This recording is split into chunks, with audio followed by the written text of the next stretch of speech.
Salut à tous, c'est Kazin, j'espère que vous allez bien. Et aujourd'hui, on va parler de Five Paradox. Oui, Five Paradox. Alors, on va remettre dans le contexte. Five Paradox, c'est la nouvelle série qui vient de sortir.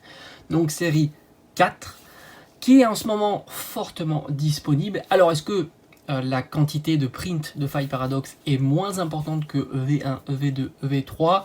Franchement, c'est une information que j'ai pas. Je sais que je l'ai souvent entendu sur les réseaux sociaux. Mais ce que je constate surtout, c'est que les items sont très présents et je pense principalement parce que la série ne plaît pas. Pourtant, si je donne un avis personnel sur cette série-là, je la trouve plutôt très sympa et moi-même, j'en ouvre pas beaucoup parce que c'est vrai que déjà, c'est un certain budget. On vient de sortir 251 que j'ai quand même pas mal ouvert, sans compter que j'ai encore quelques items que je me réserve pour Noël, un petit plaisir comme ça en famille, c'est toujours très sympa d'ouvrir des petits boosters et je trouve ça plus intéressant d'ouvrir du 151, mais j'ai quand même une petite ETB qui va être sous le sapin de Five Paradox, comme tu vois, et je l'avais eu à 46€ que je trouvais plutôt très raisonnable. Oui, c'est vrai qu'à cette période-là, tu le sais, il y a eu les Black Friday, il y a la période de Noël, tu peux faire de très bonnes affaires sur les séries présentes en ce moment, comme d'ailleurs les tripacks 151 que j'avais eu pour 15€. Et malgré tout, le fait qu'on est dans une période très propice à trouver des items Pokémon pour pas cher, par le biais de tout un tas de cagnottages, bons d'achat ou tout simplement en pourcentage de réduc, la série patine plutôt beaucoup et c'est pour ça qu'elle est encore très présente en boutique, sous toutes ses formes, les tripacks, les boosters individuels, mais aussi les coffrets et enfin les ETB. Et c'est vrai que de mémoire, les ETB d'habitude partent beaucoup plus rapidement. Alors peut-être qu'il y a moins de quantité, et ça veut dire que on est loin on sous-estime le fait que la série marche vraiment pas. Peut-être qu'elle marche encore moins que prévu, et c'est parce que justement qu'il y a une faible quantité que les items restent encore plus longtemps. Enfin, c'est compliqué d'avoir un bon visuel en tous les cas.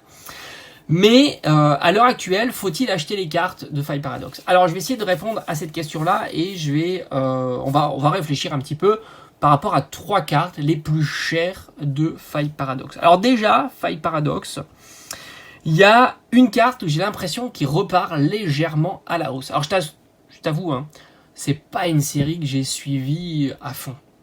Parce que c'est vrai que moi, j'alloue très peu de budget à une carte récente. En règle générale, quand je mets 80€ par exemple, ou 100€, je préfère avoir une X, du bloc X, ou des cartes plus anciennes. Tu le sais, tu vois mes achats, j'ai acheté un Dracofeu secret il n'y a pas très longtemps, je te l'ai montré, voilà. Là, je peux mettre un petit peu de budget. Mais sur des cartes récentes, mettre en règle générale, mettre plus de 30 ou 40€, pour moi, c'est compliqué. Parce qu'on sait jamais, ça peut descendre, je peux les trouver en vide-grenier, etc. Je peux avoir des bonnes opportunités. Donc là, on va dire un top 3 qui était prévisible. Franchement, elles étaient prévisibles. Et j'ai l'impression qu'il y a une carte, alors il y en a 2 qui ont monté.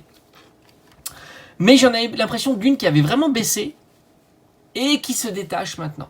On est sur Rugilune. Alors j'ai l'impression que Rugilune, il repart un petit peu à la hausse et on est aux alentours de 120€. Alors je sais pas pourquoi, peut-être que toi tu le sais, pourquoi Rugilune, particulièrement Rugilune, repart à la hausse. Après, moi j'aime bien les hurle-queue, mais j'aime pas trop l'illustration de Rugilune. Je le trouve qu'il n'est pas spécialement réussi sur cette carte-là. Après, c'est un avis personnel, évidemment, tu le sais.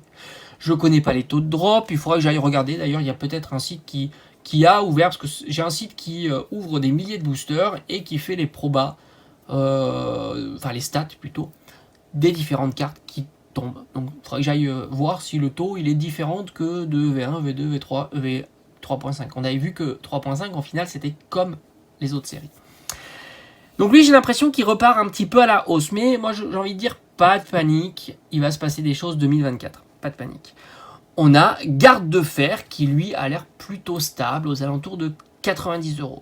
Donc rappelle-toi, on a une carte à plus de 100€. Rugilune qui est à 120€. Garde de Fer qui est plutôt stable à 90€. Et enfin, et lui on le savait mais je le voyais pas si haut quand même. Je te l'avoue, Groudon, intuitivement, je l'aurais plutôt positionné comme un Tyrannosif ou un Raichu plutôt qu'un Magikarp. Voilà. Il est plutôt maintenant comme un Magikarp et on le trouve aux alentours de 90€, ce qui est quand même très cher pour une AR. Faut pas oublier que les AR à plus de 50€ se comptent sur les doigts d'une main. Mais n'oublie pas que le Magikarp, au plus haut, il était à 120 €. Maintenant, tu le retrouves plutôt aux alentours de 70 €. Mais encore une fois, ce sont des prix indicatifs. Tu peux faire des incursions en dessous de 70 €. Tu peux tomber sur des bonnes affaires. Tu peux avoir des enchères qui ne montent pas parce qu'elles se finissent très tôt le matin ou très tard le soir. Tout est possible. Comme tu peux le trouver à 100 € vendu. Hein. Ça aussi, c'est largement faisable. Quelqu'un qui met son annonce à 100 €, quelqu'un qui tombe sur cette annonce et décide de l'acheter. C'est aussi simple que ça. Mais disons globalement, voilà, Magikarp, 70 €. Donc le Groudon est bien au-dessus, il est à 90 €. Mais n'oublie pas, par le passé, Magikarp était à 120 €. Alors moi, sinon le reste des cartes, bon, il y a Altaria, bon, j'ai pas regardé toute l'intégralité des cartes, mais j'ai l'impression qu'il y a beaucoup de cartes qui sont très bon marché sur cette série-là, dont certaines AR qui sont à moins de 10 €. Bon, ben ça c'est du classique, on l'a déjà vu. Et les SAR, il y a des SAR très bon marché aussi sur cette série-là. Donc en règle générale, sur les cartes bon marché, tu prends pas trop de risques d'acheter ta carte. Une AR à 5 €, à 10 €, tu prends pas trop de risques, même si elle peut baisser. On a vu EV3, les cartes se cassaient la figure. On a eu des AR à 3 €, hein, c'était possible. Et des SAR à 10 €. C'est vrai, mais là, Faille Paradox, il a un avantage qu'il ne faut pas sous-estimer. Il n'est pas ouvert, donc peu de cartes circulent. Ça aussi, c'est un avantage, et c'est ce qui explique certainement le fait que les cartes top cartes ont tendance à être robustes et pas s'effondrer. Faut pas sous-estimer qu'une SAR, garde de fer ou Rugilune, entre 90 et 120 €, ça reste assez cher. Rappelle-toi, 151, la plupart des SAR, il n'y a que Dracofeu qui vaut plus de 100 €. Toutes les autres valent moins de 70 €. Même si on avait eu un Articodin, enfin les oiseaux légendaires, à tutoyer les 100 €, il a diminué. Parce que tout simplement, il y a beaucoup d'ouverture, la carte circule beaucoup.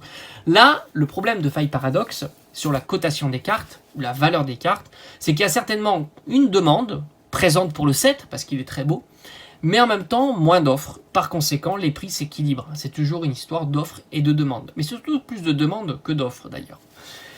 Mais je te dis, pas de panique. Pourquoi ?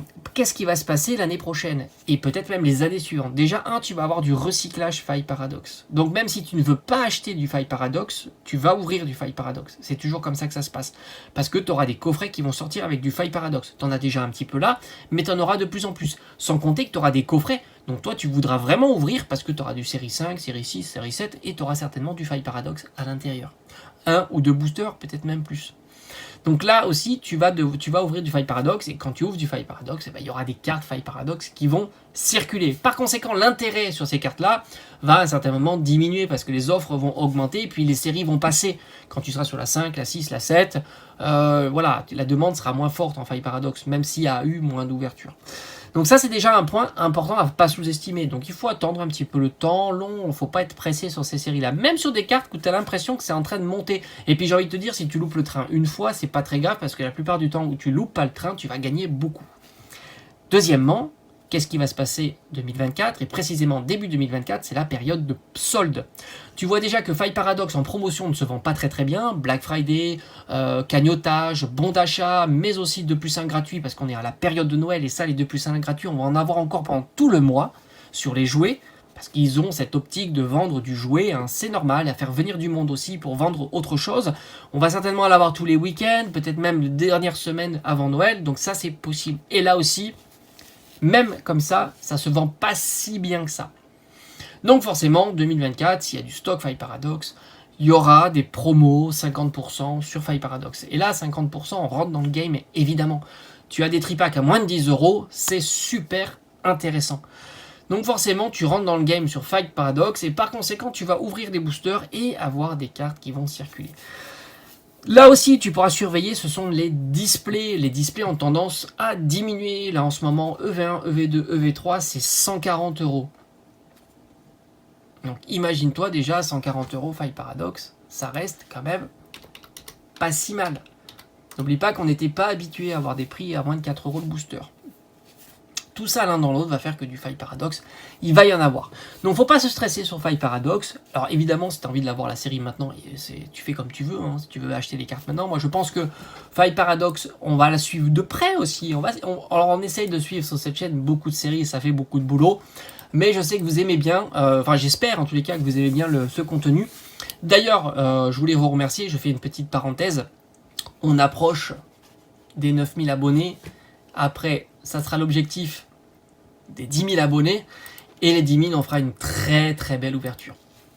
Donc en tous les cas, sur Faille Paradox, il ne faut pas se stresser, il va y avoir des ouvertures, il va y avoir du Faille Paradox qui va circuler, les séries vont passer et tout ça va se mettre en place. 2024 va être une année extraordinaire, vous allez voir, on va se régaler. Surtout si Pokémon Company s'amuse à nous ramener des séries de épée et bouclier, voire même du soleil et lune, on peut avoir ce genre d'items qui reviennent par le fait des distributeurs, par le fait de tout un tas d'acteurs Pokémon, quand tu es en train de voir vraiment quelque chose qui se met en place, comme on a connu par les années précédentes, qui peut être surprenant pour celui qui découvre Pokémon depuis 2-3 ans, peut-être même 5 ans, mais c'est des choses qu'on a déjà vues. Et je vous tiendrai au courant, et vous rappelez-vous, tout ce que je vous avais annoncé il y a quelques mois est en train de se mettre en place petit à petit. Et 2024, ça va être encore mieux, et vous allez voir, on pourra peut-être se faire plaisir à faire des ouvertures à 1, 2 euros le booster. C'est jouable. On en a déjà vu, mais c'était temporaire, sous très peu de quantité, avec par le fait de cagnotage. Mais là, peut-être même sans cagnotage, tu verras des boosters à 2 euros et même pas partir si facilement que ça. Parce que les stocks sont très importants. Donc tout ça est à suivre de très très près. Le marché Pokémon est en train de bouger. C'est un marché très intéressant. C'est toujours sympathique de voir les choses qui bougent de cette manière-là. En tous les cas, si la tendance est à la hausse, le problème de la tendance à la hausse, c'est que bientôt il faut jouer des coudes. Il faut être toujours à l'ouverture, quelques heures avant l'ouverture pour pouvoir avoir le moindre booster, parce que sinon il va se vendre 2-3 fois plus cher tout de suite. Ça, c'est quand le marché est très très à la hausse et très explosif. C'est plutôt pénible parce que il faut être toujours présent très très tôt le matin, etc. Là, au contraire, on est à la baisse. C'est aussi très intéressant parce qu'un marché qui baisse ou qui monte, c'est toujours intéressant, mais là, c'est hyper satisfaisant de revoir des séries à moindre coût. Franchement, quelle régalade de pouvoir ouvrir du EV1. Alors peut-être que certains diront le EV1 est nul. Non, elle n'est pas nulle, la série. C'est pas parce que les prix sont faibles que les cartes sont nulles. Ce sont des cartes très très sympas. Il y a des AR et des SAR très très jolies. Gardevoir est très sympa. Les AR de Riolu, de Ramolos, de Soporifique sont magnifiques. Les petits boosters comme ça à 3 euros, mais c'est exceptionnel. Et en plus, ils n'ont même pas été pris d'assaut. Ça a duré plusieurs week-ends de suite et il y avait du stock à 3 euros. Donc pour vous dire que Pokémon, c'est vachement sympa en ce moment-là et on va se régaler de plus en plus. Et on pourra ouvrir des boosters sans être déçu en ayant dépensé 200 euros dans une trentaine de boosters et avoir rien du tout à l'intérieur. Alors que là, c'est la régalade. Allez, je te dis à bientôt.